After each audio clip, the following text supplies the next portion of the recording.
எப்பவுமே lunch ready பண்றதுக்கு 20 நிமிஷம் முன்னாடியே அரிசியை ஊற வச்சிருவேன் சாதம் அடிக்கிறதுக்காக. பொரியலுக்கு கோசும் கட் பண்ணி வச்சுட்டேன். சமையல் ஸ்டார்ட் பண்றதுக்கு முன்னாடி சூடா புதினா டீ போட்டு குடிச்சிட்டு தான் சமையலவே ஸ்டார்ட் பண்ணேன். எப்படியோ டீ குடிக்கிற ஹேபிட்டை கம்மி பண்ணிட்டு ஒரு நேரம் தான் ஒரு நாளைக்கு டீ எடுத்துக்கிறேன்.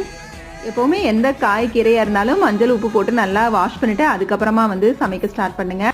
நான் எப்பவுமே பருப்பு தனியா கீரை தனியா வேக வச்சு இந்த மாதிரி கடைசியா தாளிப்பு கொடுத்துதான் மத்த வச்சு நல்லா கடைவேன். அப்பதான் பச்சை நிறம் மாறாம இருக்கும். ஏற்கனவே இதை தனியா ஒரு ஷார்ட்ஸ்லயும் போட்டிருக்கேன் எப்படி பச்சை நிறம் மாறாம கீரை சமைப்பேன்னு.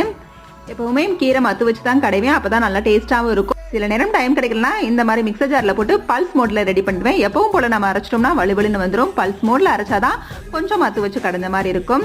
லஞ்ச் எல்லாம் முடிச்சுட்டு கொஞ்ச நேரம் ரெஸ்ட் எடுத்துட்டு தேங்காய் விளக்கெண்ணெய் சூடு பண்ணி ஆயில் அப்ளை பண்ணி ஹேர் வாஷ் பண்ணிட்டு ஈவினிங் டிரைவிங் கிளாஸ் கிளம்பி போயாச்சு. இப்போ 5 டேஸா போயிட்டு இருக்கிறேன். ரொம்ப நாள் ஒரு விஷயத்த ஆசைப்பட்டு தீவிரமா நினைச்சிட்டு இருந்தோம்னா கண்டிப்பா அது ஒரு நாள் நிறைவேறுங்கிற மாதிரி தான் எனக்கு இந்த டிரைவிங்.